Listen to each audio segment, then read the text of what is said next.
Assalamualaikum warahmatullahi wabarakatuh. Kami di sini akan menjelaskan tentang dampak penjajahan di negara koloni. Dampak penjajahan di negara koloni memiliki 7 poin. Namun di sini kami hanya akan membahas 2 saja. Sebelumnya, perkenalkan, nama saya Asep Fatul Malik dari kelas 11-1 akan menjelaskan tentang dampak penjajahan terhadap politik di negara koloni. Saya Octavian Sujaya. Di sini saya akan menjelaskan tentang dampak penjajahan terhadap mobilitas sosial di negara koloni. 1. Penjajahan terhadap mobilitas sosial di negara koloni. Penjajahan membawa perubahan besar dalam struktur sosial masyarakat koloni. Menjajah menerapkan sistem pelampiasan sosial yang sangat ketat dan tidak adil.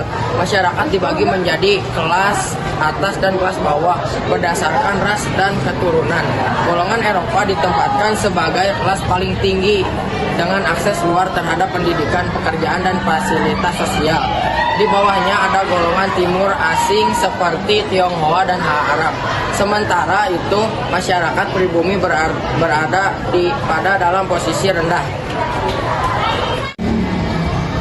Kondisi ini menyebabkan mobilitas sosial masyarakat pribumi menjadi sangat terhambat. Mereka sulit naik status karena kesempatan pendidikan dibatasi dan jenis pekerjaan yang bersedia hanya pekerjaan kasar atau jabatan rendah. Kebijakan kolonial membatasi kemampuan masyarakat untuk mengubah nasib mereka sendiri. Akibatnya muncul kesenjangan sosial yang sangat lebar antara penjajah dan pribumi. Keterbatasan mobilitas sosial ini kemudian memicu rasa ketidakpuasan dan menjadi salah satu faktor yang mendorong munculnya gerakan nasional menuju kemerdekaan. Selanjutnya, yang kedua, dampak penjajahan terhadap politik di negara koloni. Dalam bidang politik, penjajahan membuat semua kekuasaan di negara koloni dikuasai sepenuhnya oleh pemerintah kolonial. Masyarakat pribumi kehilangan hak untuk mengatur daerah mereka sendiri. Di Indonesia, misalnya, pada masa VOC dan Hindia Belanda, kekuasaan tertinggi berada di tangan gubernur dan jenderal.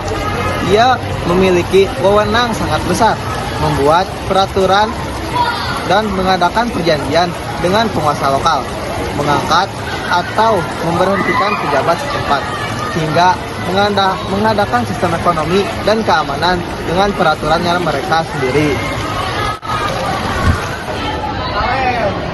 Para pemimpin lokal seperti raja, bupati, atau kepala adat dipaksa mengikuti pemerintahan dan kebijakan yang dibuat oleh penjajah. Mereka tidak memiliki kebebasan politik untuk mengambil keputusan sendiri.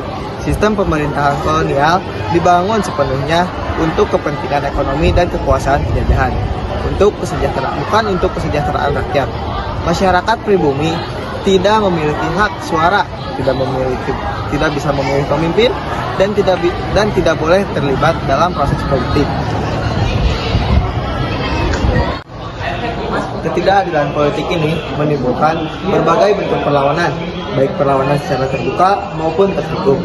Pembatasan politik yang keras kemudian memicu tumbuhnya kesadaran nasional dan gerakan menuju kemerdekaan. Jadi kesimpulannya, penjajahan membawa dampak besar bagi negara koloni, terutama dalam mobilitas sosial dan politik. Dalam bidang sosial, penjajah menciptakan sistem kelas yang tidak adil sehingga masyarakat pribumi berada pada lapisan terbawah dan sulit meningkatkan status sosialnya. Kesempatan pendidikan, pekerjaan, dan kehidupan yang lebih baik sangat terbatas karena seluruh aturan dibuat untuk kepentingan penjajah. Sementara itu, dalam bidang politik, kekuasaan sepenuhnya diambil alih oleh pemerintahan kolonial. Pemimpin lokal kehilangan peran, rakyat tidak memiliki hak politik, dan seluruh kebijakan diarahkan untuk menguntungkan penjajah.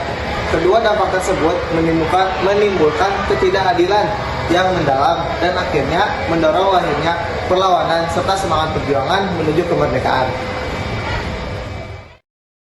Mungkin cukup sekian yang dapat kami jelaskan.